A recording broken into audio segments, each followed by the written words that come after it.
గాంధీ విగ్రహం కట్టడానికి అని చెప్పేసి ఒక అపార్ట్మెంట్ కూల్చడానికి గవర్నమెంట్ ఏమంటారు జీవో పాస్ చేసింది.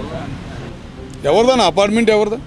అంటే పబ్లిక్ అంటే అక్రమంగా ప్రైవేట్దే అన్నది, అక్రమంగా కట్టిందే కదా. అక్రమంగా కట్టిందా? అది దాని కాగితాలు ఏమి లేవు కదన్నా, అది అక్రమంగా కట్టిందే కదా. ఎక్కడ దొరికిందిలే అక్కడ అని చెప్పేసి హైదరాబాద్లో కబ్జాలు చేశారు అప్పట్లో. మరి పబ్లిక్ అంటున్నారు, ఇది మా ల్యాండ్, ప్రైవేట్ ల్యాండ్ అని చెప్పేసి అంటున్నారు. లేదన్న, కాగితాలు ఉండవు, దానికి తగ్గట్టు చర్యలు ఉండవు కాబట్టి హైడ్రా అనేది మొన్నటిదాకా తిట్టిన వాళ్ళు కూడా ఈరోజు హైడ్రాని పొగుడుతున్నారు హైదరాబాద్లో.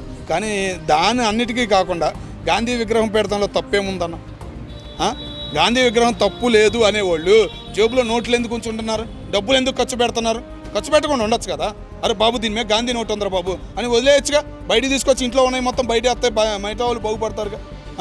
మిగతా వాళ్ళు బాగుపడతారు కదా అన్న. మాట్లాడిన పెద్దలు ఉండారు, చిన్నలు ఉండారు, అందరూ ఉండారు. ఆ గాంధీ నోటు ఇష్టం లేని వాళ్ళు ఆ నోటు తీసేసి పక్కన పడేయచ్చుగా అన్న. పదవులు వదులుకున్నాడు అన్న ఆయన. ఒక ఉప్పుతో మొదలయ్యి ఉక్కు గ్రహం చేసి సత్యాగ్రహం చేసి ఆయన వదులుకున్న పదవులు మామూలు కాదన్న. లండన్ వెళ్ళి చదివి ఒక విద్యని మన దేశానికి పరిచయం చేసి మన వాళ్ళు మళ్ళీ వెళ్ళి అక్కడ చదువుకునే విధానం అనేది, ఆదరణ అనేది పెంచినాడన్న. గుజరాత్లో మొదలైన ఉద్యమాన్ని ఎక్కడికో ఆపకుండా సాగుతూనే ఉంది అన్న ఫీలింగ్ కలిగించారన్న.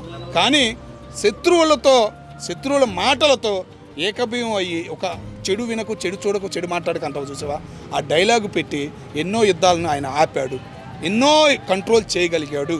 రోడ్ల మీద జరిగే ఎన్నో అక్రమాలు ఆయన కంట్రోల్ చేయగలిగాడంటే ఆయన వల్లే. ఆయన చరిత్ర పూర్తిగా తెలిసిన వాళ్ళు ఎవరు మాట్లాడరు. ఈయన విగ్రహం విషయం కూడా ఏది కాంగ్రెస్ పార్టీకి అంతగడతాం కూడా సరైనది కాదు. బీజేపీ వాళ్ళు మోడీ గారే పెట్టారు కదన్న రీసెంట్గా విగ్రహం, గాంధీ గారి విగ్రహం. మరి ఈయన పెడతంలో తప్పేముందన్న? సో ప్రభుత్వం ఇలా విగ్రహాల మీద దృష్టి పెడుతుంది కదా, అది కాకుండా ఇప్పుడు వైరల్ అవుతుంది కదా పునర్వికాసం కోసం, హెల్త్ కోసం డబ్బులు. అంబేద్కర్ గారు విగ్రహం పెట్టినప్పుడు ఏమయ్యారన్న వీళ్ళందరూ? అంబేద్కర్ గారు విగ్రహం పెట్టారు ట్యాంక్ బండి దగ్గర, ఏమయ్యారు? సచివాలయం కట్టారు, సచివాలయం ముందు తెలంగాణ తల్లి విగ్రహమే పెట్టలా, ఏమయ్యారు? అప్పుడు తెలంగాణ తల్లిది పెట్టుకోవాలి కదా, పెట్టలేదు. అప్పుడు ఏమయ్యారు మీరంతా? ఉండాలి కదన్నా.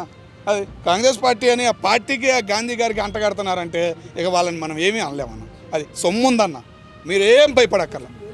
హైదరాబాదుకి కావాల్సినంత సొమ్ముంది, కావాల్సినంత అప్పులు ఇస్తారు, ఓకేనా, వసూలు చేసుకుంటారు బాబు అని చెప్పేసి పెడతారు. పెట్టుబడులు ఎన్నో వస్తాయి, ఎందుకంటే వచ్చింది ఆదాయం. 30 రూపాయలు పడితే 20 రూపాయలు రెడీగా వచ్చేసింది, నీకేం ఆగదు కదా. అట్లాంటి ఏమో మంచి పనులకు ఉపయోగిస్తున్నారు రేవంత్ రెడ్డి గారు.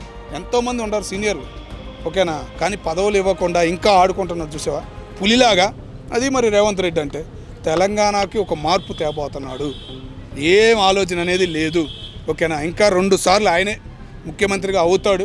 ఎవరిని ఆడ ఉంచాలో అనేది తెలుసుకుంటున్నాడు, దాన్ని బట్టి ఫాలో అవుతున్నాడు. అటు మోడీ గారితోనూ స్నేహంగానే ఉంటున్నాడు, అటు రాహుల్ గాంధీ గారిని కూడా ముందుకు నడుపుతున్నాడు. కర్ణాటక రాజకీయాన్ని మార్చబోతున్నాడు అయ్యా. ఒక చరిత్ర, చంద్రబాబు నాయుడు శిష్యుడ్రా అని ఈరోజు గర్వంగా చెప్పుకునే విధంగా మాకు కనపడుతున్నాడు రేవంత్ రెడ్డి గారు. ఇంకేందయ్యా అన్న, మనం చిన్నప్పటి నుంచి పుస్తకాలు చదువుకున్నట్టు గాంధీ గారి గురించి ఎన్నో విషయాలు చెప్పారు.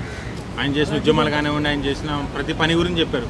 కానీ గత 30 సంవత్సరాల నుంచి పొగుడుతూ ఇప్పుడు చాలామంది గాంధీ గారిని తిడుతున్నారు కదన్నా, దాని మీద మీ అభిప్రాయం ఏంటన్నా? ఆయన ఏ పదవులు ఆశించలేదన్న. మన దేశానికి స్వాతంత్రం తేవాలి, ఉక్కు మనిషి ఉక్కులాగా బతకూడదు, సొసైటీలో తిరగాలి, ఒక మంచి నేర్చుకోవాలి, బయట దేశాలకు వెళ్ళి బతకాలి అనే ఆలోచనతో ఏ పదవులు ఆశించకుండా ఒక రాజకీయ ప్రవేశం చేయలేదు. కాబట్టి ఈ రాజకీయ నాయకులందరూ ఈ రాజ్యాంగాన్ని పట్టుకుని ఆయన్ని ఇన్నాళ్ళు ఇప్పుడు ఆ మాటలు విమర్శలు అనేవి చేస్తున్నారు.